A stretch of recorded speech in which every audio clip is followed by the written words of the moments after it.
ซึ้งที่ปลอบใจยามบ่มีไผ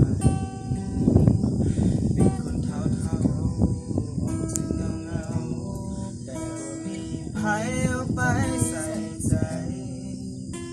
มาคุยแล้วก็หายเสียใจอยู่เด้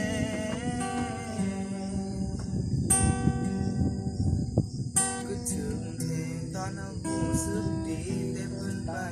บ่ได้ลาจากงานเริ่มมีหวังแต่ก็ต้องผิดหวังนั่งซื่อๆก็รู้สึกเจ็บบ่เคยจำยอมมาใจง่ายพอสิหักไผก็ใจ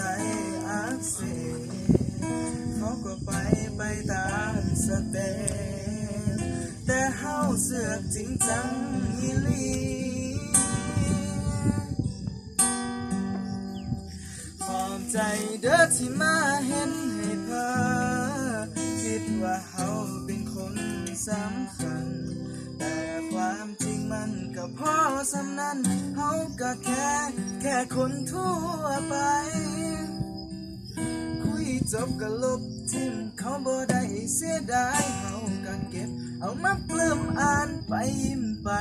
ขอบใจเด้อที่เฮ็ดให้เฮานั้นหายโดยที่ก็บ่ได้คิดหยังจังใดก็ขอบใจเด้อ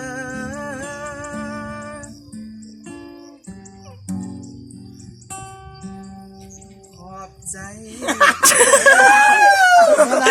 โตอี